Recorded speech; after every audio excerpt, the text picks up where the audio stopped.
할머니, 저 정말 큰일 났어요. 민수의 목소리가 떨렸어요. 뭔 일인데? 순자가 물어봤죠. 돈을 많이 빌렸는데 못 갚겠어요. 민수가 고백했습니다. 얼마나 빌렸는데? 순자가 다시 물었어요. 1,000만 원이요. 민수가 작은 목소리로 말했습니다. 순자는 놀라지 않은 척했어요. 이미 알고 있던 사실이었거든요. 왜 그렇게 많이 빌렸니? 순자가 물어봤습니다. 민수는 한참을 망설이다가 말했어요. 게임 때문이에요. 온라인 게임에서 아이템을 사고 팔다가 처음에는 돈을 벌 수 있을 줄 알았는데 계속 잃기만 했어요. 순자는 한숨을 쉬었어요.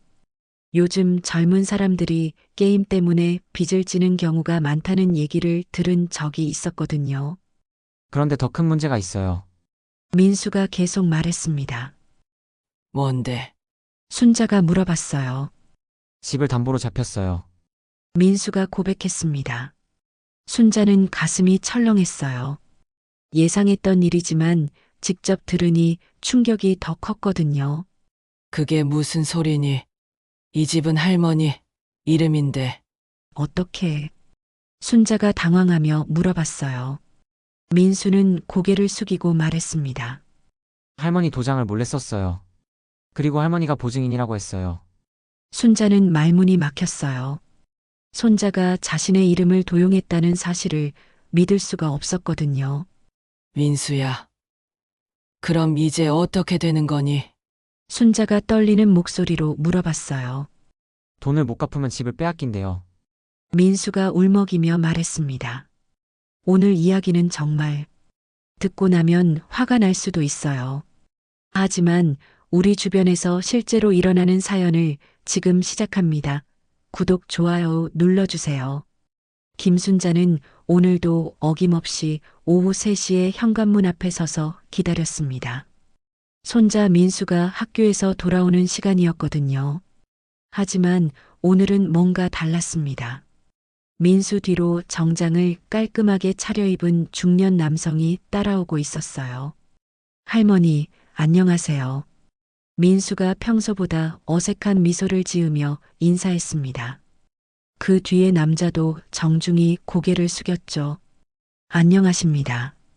민수 어머니와 잠깐 상담이 있어서 왔습니다. 순자는 고개를 갸웃했습니다. 민수 어머니는 지금 직장에 있을 텐데요. 그런데 남자는 아무렇지 않다는 듯 말했어요. 아, 그럼 조금 기다리겠습니다. 민수야, 우리 먼저 이야기 좀 하자. 두 사람은 서재로 들어갔고 순자는 부엌에서 차를 끓이며 귀를 기울였습니다. 하지만 문이 꽁꽁 닫혀 있어 무슨 이야기를 하는지 들을 수가 없었어요. 다만 가끔씩 민수의 목소리가 높아지는 것과 남자의 낮고 차분한 목소리가 번갈아 들려올 뿐이었죠. 1시간 정도 지났을까요? 서재 문이 열리며 두 사람이 나왔습니다. 민수의 얼굴은 창백했고 남자는 여전히 침착한 표정이었어요. 그럼 다음 주 화요일에 다시 뵙겠습니다. 남자가 명함을 테이블 위에 놓고 나갔죠. 순자는 궁금했지만 민수에게 묻지 않았습니다. 요즘 아이들은 어른이 캐묻는 걸 싫어한다는 걸 알고 있었거든요. 대신 슬쩍 테이블 위에 명함을 봤어요. JS 컨설팅 마이너스 박철수 이사라고 적혀 있었습니다. 민수는 저녁 식사 때도 말이 없었어요. 평소 같으면 학교 이야기며 친구 이야기며 제잘제잘 떠들어대곤 했는데 오늘은 밥만 조용히 먹고 방으로 들어가 버렸죠. 순자는 뭔가 이상하다는 느낌을 받았지만 그냥 사춘기려니 생각하며 넘어갔습니다. 하지만 그날 밤 민수 방에서 이상한 소리가 들려왔어요. 전화 통화하는 소리였는데 평소보다 목소리가 낮고 조심스러웠죠. 순자는 화장실에 가는 척하며 민수 방 앞을 지나갔습니다. 네, 알겠습니다. 그때까지는 네, 준비하겠습니다. 민수의 목소리가 떨리고 있었어요. 순자는 가슴이 철렁했습니다. 분명 뭔가 문제가 있는 것 같았거든요. 이튿날 아침 민수는 평소보다 일찍 나가버렸습니다. 학교에 일찍 가야 한다며 아침도 제대로 먹지 않고 말이에요. 순자는 민수가 나간 뒤 서재로 들어가 봤습니다. 어제 그 남자와 이야기했던 곳이니까요. 서재는 평소와 다를 바 없어 보였지만 순자의 예리한 눈에는 뭔가 달라 보였습니다. 책상 위가 너무 깔끔하게 정리되어 있었거든요. 민수는 원래 정리를 잘 안 하는 아이인데 말이에요. 그때 순자는 쓰레기통에서 구겨진 종이 하나를 발견했습니다. 펼쳐보니 숫자가 빽빽하게 적혀 있었어요. 계산한 흔적 같았는데 숫자가 너무 커서 순자로서는 이해하기 어려웠죠. 하지만 맨 아래 적힌 총 금액이라는 글자는 선명하게 보였습니다. 순자는 그 종이를 다시 구겨서 쓰레기통에 버렸지만 마음속에는 불안이 자리 잡기 시작했습니다. 분명 민수에게 무슨 일이 생긴 것 같았거든요.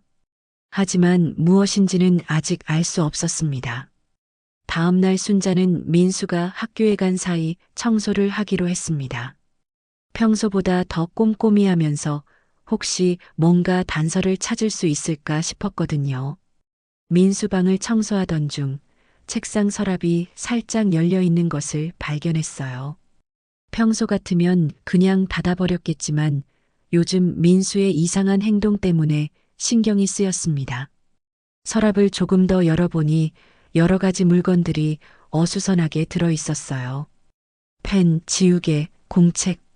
그런데 그 사이에 명함 한 장이 끼워져 있었습니다. 순자는 조심스럽게 명함을 꺼내봤어요. 희망채무상담소 마이너스 김대리라고 적혀 있었죠. 뒷쪽에는 손글씨로 뭔가 적혀 있었는데 글씨가 너무 작아서 잘 보이지 않았습니다.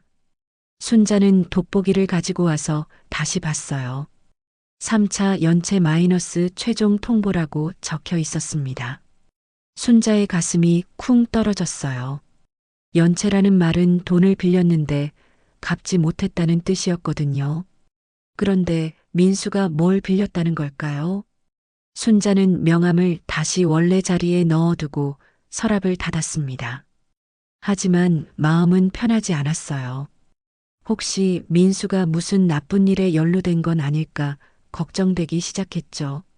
점심을 먹고 난 뒤 순자는 용기를 내어 희망채무상담소에 전화를 걸어봤습니다. 김대리라는 사람과 통화하고 싶다고 했더니 잠시 기다리라고 하더니 곧 연결해 주었어요. 여보세요, 김대리입니다. 목소리는 의외로 친절했습니다. 저 김민수라는 학생과 관련해서 문의가 있어서 전화드렸는데요. 순자가 조심스럽게 말했어요. 아, 김민수군요. 그런데 누구세요? 김대리의 목소리가 조금 경계하는 듯 했습니다. 할머니입니다. 순자가 답했죠. 아, 그러시군요. 그런데 개인정보 때문에 자세한 내용은 본인이 아니면 말씀드리기 어려워서요. 김대리가 말했어요. 그냥 어떤 일인지만이라도. 순자가 다시 물어봤지만 김대리는 단호했습니다. 죄송하지만 정말 어려워요. 대신 민수군께 할머니가 연락하셨다고 전해드릴까요? 아니에요, 괜찮습니다. 순자는 서둘러 전화를 끊었어요. 하지만 통화를 하고 나니 더 걱정이 되었습니다. 분명 민수가 돈 문제로 어려움을 겪고 있는 게 틀림없었거든요. 그런데 얼마나 큰 문제인지 어떻게 된 일인지 전혀 알 수가 없었어요. 그날 저녁 민수가 평소보다 늦게 들어왔습니다. 얼굴이 많이 상해 보였고 눈가에는 다크서클이 짙게 깔려 있었어요. 민수야, 어디 아픈 데 없어? 순자가 걱정스럽게 물었어요. 아니에요, 할머니. 그냥 좀 피곤해서요. 민수가 힘없이 대답했습니다.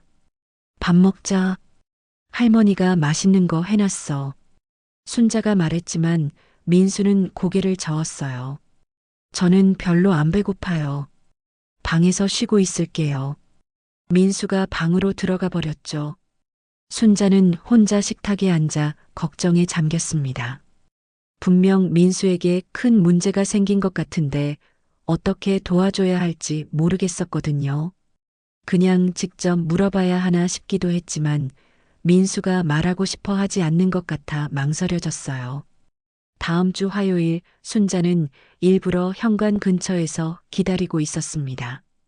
지난번 그 정장 입은 남자가 또 올지 궁금했거든요. 과연 오후 3시 정각에 박철수라는 남자가 나타났어요.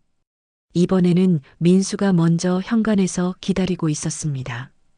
두 사람은 인사도 제대로 나누지 않고 곧바로 서재로 들어갔죠. 순자는 차를 끓이는 척하며 서재 쪽으로 살짝 다가가 봤어요. 이번에는 목소리가 조금 더 크게 들렸습니다. 박철수의 목소리였어요. 시간이 얼마 남지 않았어. 이번이 마지막이야. 그 다음은 어떻게 될지 나도 장담 못해. 민수의 목소리는 떨리고 있었어요. 조금만 더 시간을. 정말 곧 해결할 수 있을 것 같아요. 그런 소리 이제 그만해. 너무 많이 들었어. 박철수가 딱딱하게 말했죠.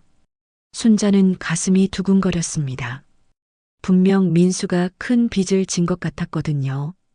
그런데 얼마나 큰 빚일까요? 그리고 왜 빚을 졌을까요? 1시간 후 박철수가 나왔을 때 그의 얼굴은 이전보다 더 굳어 보였습니다. 민수도 따라 나왔는데 얼굴이 새하얗게 질려 있었어요. 다음 주까지야. 그 이유는 내 권한 바뀌니까 알아서 해. 박철수가 마지막으로 말하고 나갔어요. 민수는 그 자리에 주저앉았습니다. 손으로 머리를 감싸 쥐고 한참을 그렇게 있었어요. 순자는 다가가고 싶었지만 어떻게 위로해야 할지 몰라서 망설였습니다. 그날 밤 민수는 또 전화 통화를 했어요. 이번에는 여러 번 전화를 걸었는데 대부분 짧게 끊어지는 것 같았어요. 순자는 화장실에 가는 척하며 민수 방 앞을 지나갔습니다. 형, 제발 한 번만 더. 아, 끊었네. 민수가 한숨을 쉬는 소리가 들렸어요. 엄마, 나야. 아니지, 괜찮아. 그냥. 민수의 목소리가 울먹이고 있었습니다. 순자는 가슴이 미어졌어요. 민수가 누군가에게 도움을 요청하고 있는데 아무도 도와주지 않는 것 같았거든요. 하지만 순자 자신도 무엇을 어떻게 해야 할지 몰라서 답답했어요. 다음 날 아침 민수는 더욱 초췌해 보였습니다. 아침밥도 거의 먹지 않고 학교에 가는 것도 아닌 것 같았어요. 가방도 매지 않고 그냥 나가버렸거든요. 순자는 민수가 나간 후 다시 서재를 들여다봤습니다. 이번에는 책상 위에 종이 몇 장이 흩어져 있었어요. 가까이 가서 보니 계산서 같은 것들이었습니다. 원금 500만 원, 이자 300만 원, 연체료 200만 원, 총 1000만 원. 순자는 눈이 휘둥그레졌어요. 1000만 원이라니 순자가 평생 모은 돈보다도 많은 금액이었거든요. 그런데 더 충격적인 건 그 아래 적혀 있는 글씨였어요. 담보 부동산이라고 적혀 있었습니다. 순자는 몸이 떨렸어요. 부동산이라면 이 집을 말하는 건가요? 순자는 서둘러 그 종이들을 다시 원래 자리에 놓아두었습니다. 하지만 머릿속은 복잡했어요. 민수가 이 집을 담보로 돈을 빌렸다는 말인가요? 그럼 돈을 갚지 못하면 집을 잃게 되는 건가요? 점심때쯤 민수가 들어왔는데 이번에는 혼자가 아니었어요. 민수 또래로 보이는 남자 아이들이 함께 왔습니다. 하지만 그 아이들의 분위기가 좋지 않았어요. 민수야, 이제 정말 시간이 없어. 그 아이 중 하나가 말했어요. 알아, 알고 있어. 민수가 답했죠. 알기만 하면 뭐해. 돈이 나와야지. 다른 아이가 짜증스럽게 말했어요. 세 사람은 민수 방으로 들어갔고 한참 동안 무슨 이야기를 했습니다. 순자는 불안해서 견딜 수가 없었어요. 분명 민수가 나쁜 아이들과 어울리게 된 것 같았거든요. 순자는 더 이상 가만히 있을 수가 없었습니다. 민수에게 무슨 일이 벌어지고 있는지 정확히 알아봐야겠다고 결심했어요. 다음 날부터 순자는 민수의 행동을 조심스럽게 관찰하기 시작했습니다. 민수는 매일 오전 10시쯤 집을 나가서 오후 5시쯤 돌아왔어요. 학교에 가는 게 아니라는 건 분명했죠. 하루는 순자가 용기를 내어 민수를 몰래 따라가 봤어요. 민수는 버스를 타고 시내로 나갔습니다. 순자도 조심스럽게 다음 버스를 타고 따라갔어요. 민수가 내린 곳은 번화가였는데 여러 가지 상점들이 즐비한 곳이었죠. 민수는 한 건물 앞에서 서성이고 있었어요. 순자는 멀리서 지켜봤는데 얼마 후 박철수가 나타났습니다. 두 사람은 근처 커피숍으로 들어갔고 순자도 조심스럽게 따라 들어가서 멀리 떨어진 자리에 앉았어요. 민수의 얼굴은 창백했고 박철수는 차분하게 뭔가를 설명하고 있었습니다. 순자는 귀를 기울여 봤지만 거리가 너무 멀어서 잘 들리지 않았어요. 하지만 중간중간 들리는 단어들이 있었습니다. 마지막, 담보, 처리 같은 무서운 단어들이었죠. 순자는 가슴이 두근거렸어요. 1시간 정도 대화를 나눈 후 박철수가 민수에게 종이 한 장을 건넸습니다. 민수는 그 종이를 받아보더니 고개를 절레절레 흔들었어요. 하지만 박철수는 단호한 표정으로 뭔가를 말했고 결국 민수는 그 종이를 받아들었습니다. 박철수가 떠난 후 민수는 한참 동안 그 자리에 앉아 있었어요. 고개를 떨어뜨리고 깊은 생각에 빠진 것 같았죠. 순자는 다가가고 싶었지만 들킬까봐 그냥 지켜만 봤어요. 집으로 돌아온 후 순자는 인터넷을 검색해 봤습니다. JS 컨설팅이라는 회사가 정말 있는지 궁금했거든요. 검색 결과 그런 회사는 없었어요. 대신 비슷한 이름의 사채업체들이 나왔죠. 순자는 깜짝 놀랐습니다. 사채라는 건 은행이 아닌 개인이나 업체에서 높은 이자를 받고 돈을 빌려주는 것이었거든요. 그리고 돈을 갚지 못하면 무서운 일이 벌어진다는 소문을 들은 적이 있었어요. 그날 밤 민수는 또 전화 통화를 했는데 이번에는 목소리가 절망적으로 들렸습니다. 정말 방법이 없을까?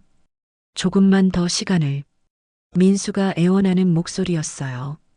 순자는 더 이상 참을 수 없었어요. 다음 날 아침 민수가 나간 후 순자는 다시 희망채무상감소에 전화를 걸었습니다. 김대리 계세요? 순자가 물어봤어요. 저인데요. 무슨 일이세요? 김대리가 답했습니다. 김민수 할머니입니다.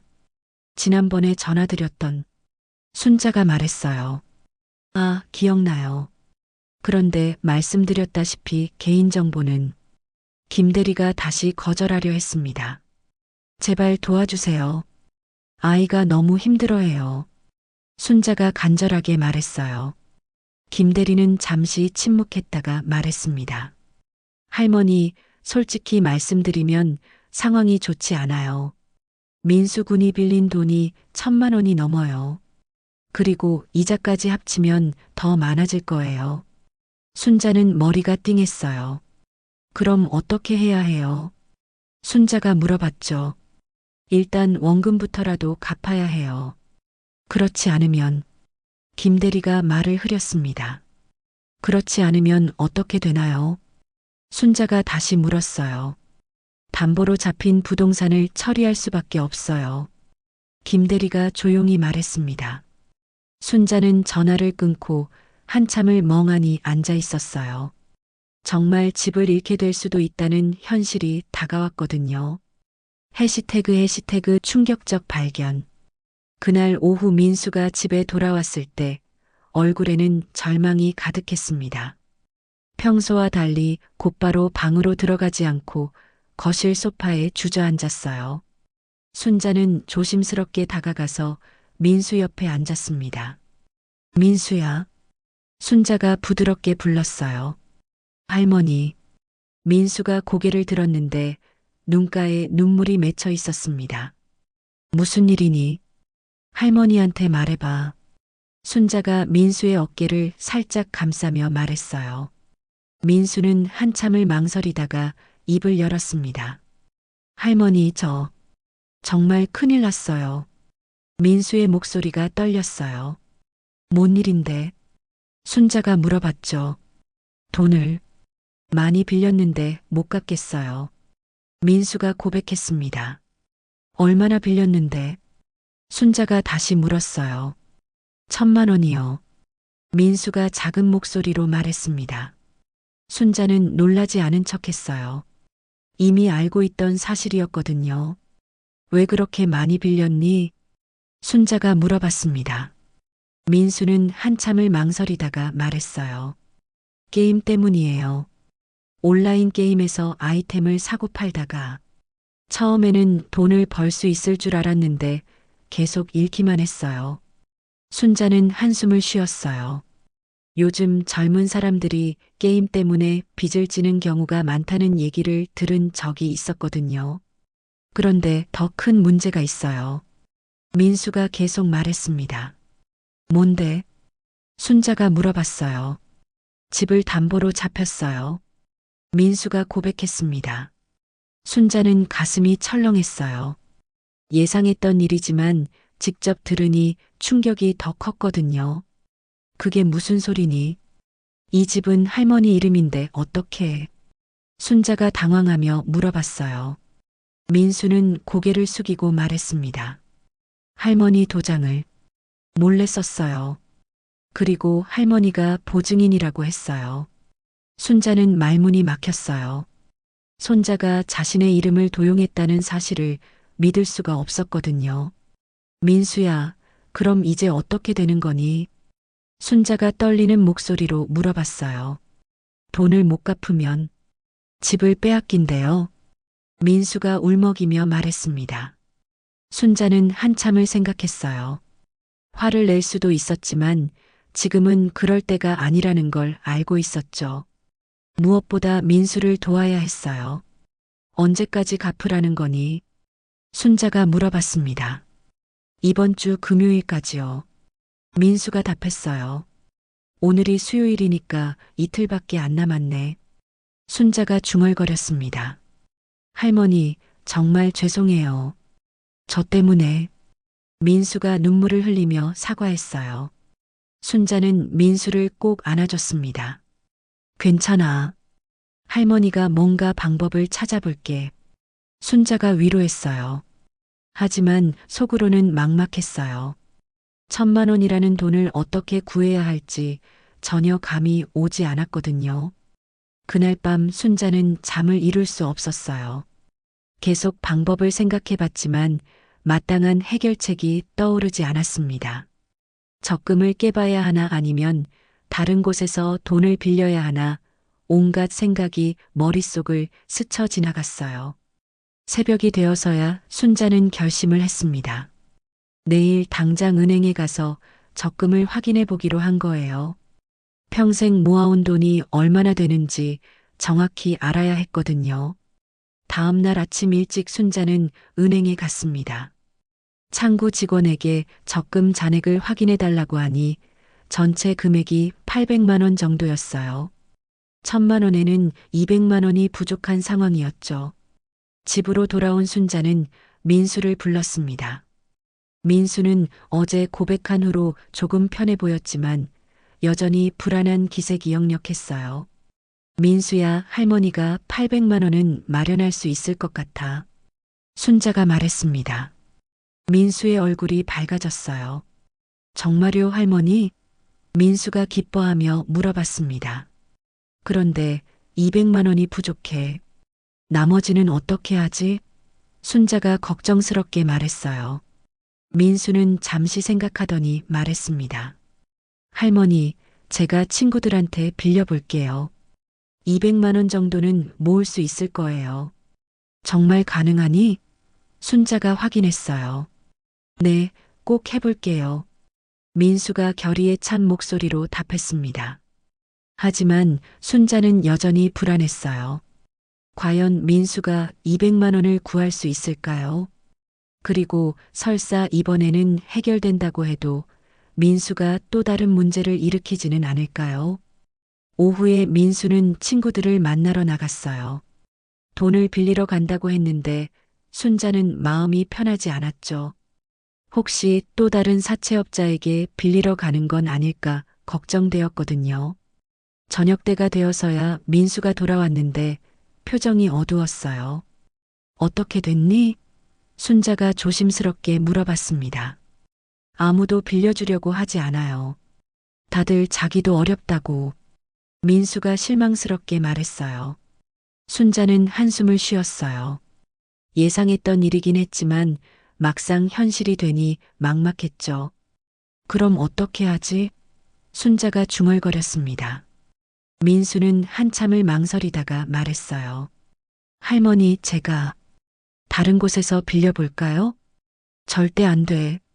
순자가 단호하게 말했습니다. 그러다가 더 큰 빚만 질 거야. 그럼 어떻게 해요? 민수가 절망적으로 물어봤어요. 순자는 깊은 생각에 잠겼습니다. 이대로 가면 정말 집을 잃게 될 수도 있었어요. 하지만 민수를 위해 평생 모은 돈을 다 쏟아붓는 것도 쉬운 결정은 아니었죠. 그때 순자의 머릿속에 한 가지 생각이 떠올랐어요. 혹시 박철수와 직접 협상을 해볼 수는 없을까요? 할부로라도 갚겠다고 하면 조금 기다려줄 수도 있지 않을까요? 민수야, 그 박철수라는 사람 전화번호 알고 있지? 순자가 물어봤어요. 네, 있어요. 왜요? 민수가 궁금하게 물어봤습니다. 할머니가 직접 얘기해 볼게. 순자가 말했어요. 할머니, 그러시면 안 돼요. 그 사람들은 민수가 걱정스럽게 말했습니다. 괜찮아. 할머니도 할 말이 있어. 순자가 단호하게 말했어요. 그날 밤 순자는 박철수에게 전화를 걸었습니다. 처음에는 누구냐고 경계하던 박철수도 민수 할머니라는 얘기를 듣고 나서는 조금 누그러뜨렸어요. 할머니, 민수 이야기 들으셨죠? 박철수가 말했습니다. 네, 들었어요. 그래서 제가 직접 전화드렸어요. 순자가 답했습니다. 그럼 돈 준비하셨나요? 박철수가 물어봤어요. 800만 원은 준비했는데 나머지 200만 원은 조금 더 시간이 필요해요. 순자가 솔직하게 말했습니다. 박철수는 잠시 침묵하더니 말했어요. 할머니, 이 일이 그렇게 간단하지 않아요. 약속한 날짜에 전액을 갚아야 해요. 알고 있어요. 하지만 한 달만 더 기다려주시면 나머지도 꼭 갚을게요. 순자가 간절하게 부탁했어요. 한 달이요?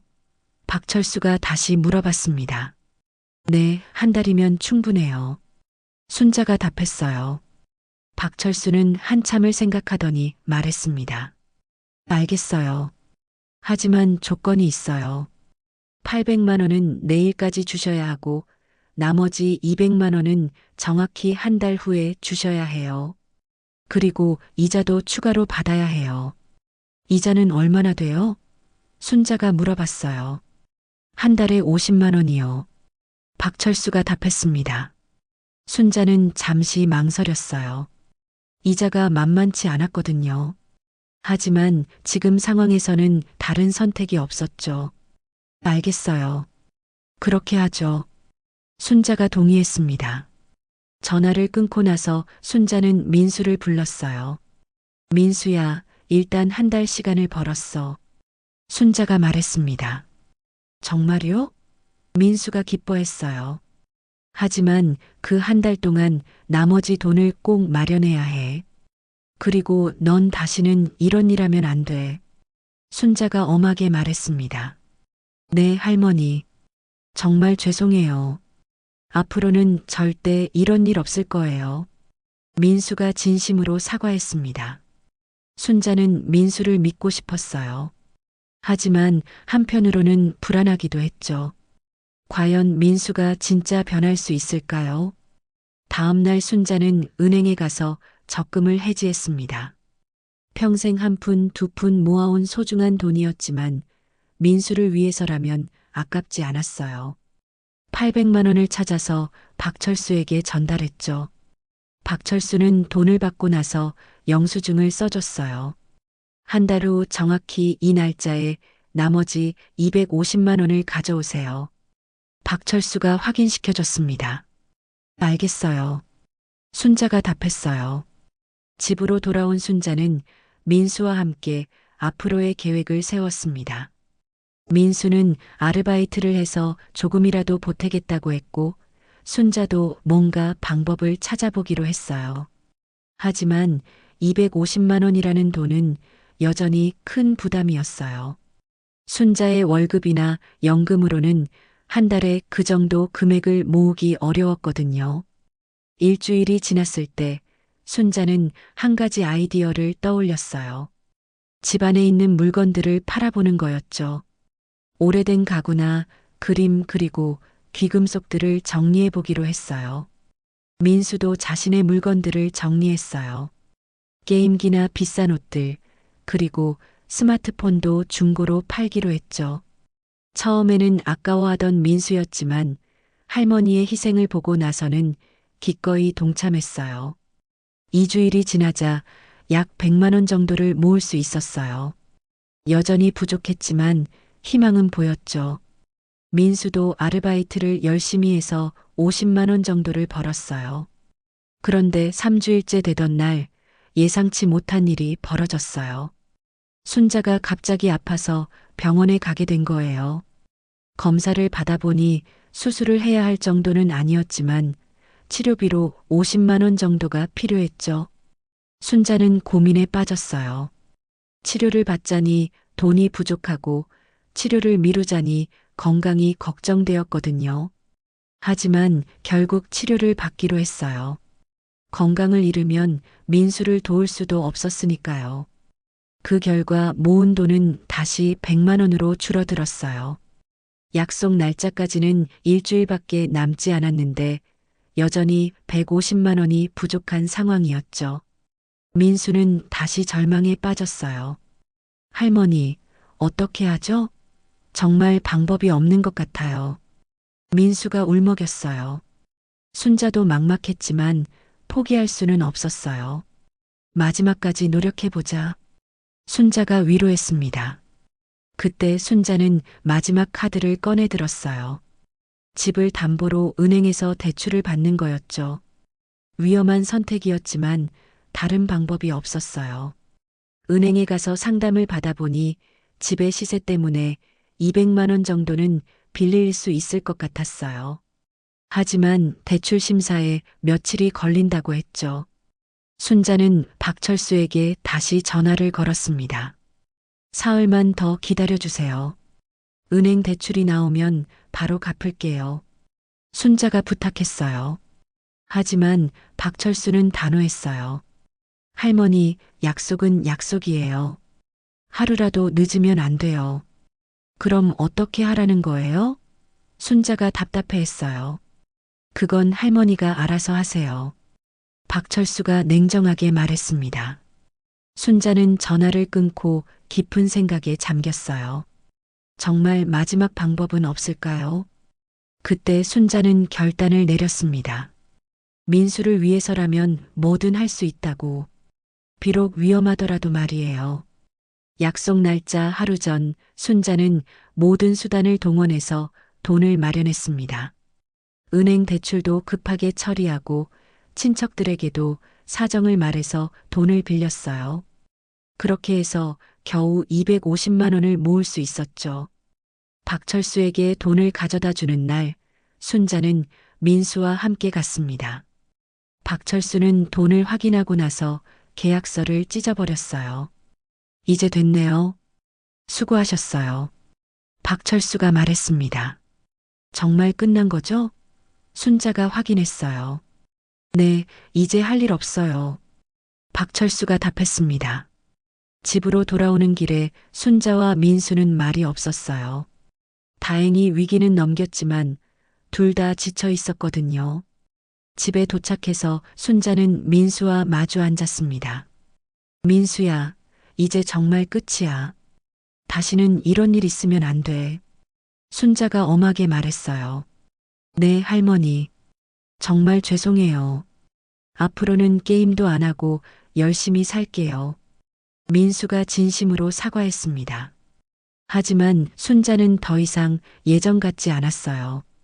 민수에 대한 사랑은 여전했지만 믿음에는 금이 가 있었죠. 앞으로는 용돈도 없어. 필요한 게 있으면 할머니한테 말하고 허락받고 써.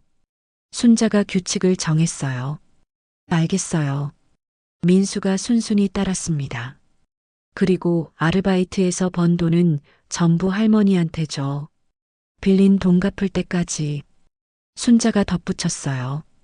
네, 그렇게 할게요. 민수가 동의했습니다. 몇 달이 지나고 민수는 정말로 달라진 모습을 보였어요. 게임도 하지 않고 아르바이트도 열심히 했죠. 번 돈도 모두 순자에게 갖다 줬어요. 하지만 순자는 여전히 조심스러웠어요. 민수가 또 다른 문제를 일으킬까봐 늘 신경이 쓰였거든요. 예전처럼 무조건 믿고 맡길 수는 없었어요. 어느 날 민수가 순자에게 말했습니다. 할머니, 저 정말 많이 반성했어요. 할머니한테 너무 큰 피해를 줬죠. 그래, 알고 있어. 순자가 담담하게 답했어요. 앞으로는 정말 모범적으로 살게요. 할머니 실망시키지 않을게요. 민수가 다짐했습니다. 순자는 민수를 바라봤어요. 정말로 변한 것 같기도 했지만 완전히 믿기에는 아직 시간이 필요했어요. 민수야, 할머니는 널 사랑해. 하지만 이제는 예전과 다르다는 걸 알아야 해. 순자가 조용히 말했어요. 무슨 뜻이에요? 민수가 물어봤습니다. 믿음이라는 건 한 번 깨지면 다시 회복하기 어려워. 넌 할머니의 신뢰를 잃었어. 순자가 설명했어요. 민수는 고개를 숙였어요. 그럼 어떻게 해야 할머니가 다시 믿어주세요? 민수가 물어봤습니다. 시간이 필요해. 그리고 행동으로 보여줘야 해. 말이 아니라. 순자가 답했어요. 그날 이후로 순자와 민수의 관계는 조금씩 회복되기 시작했어요.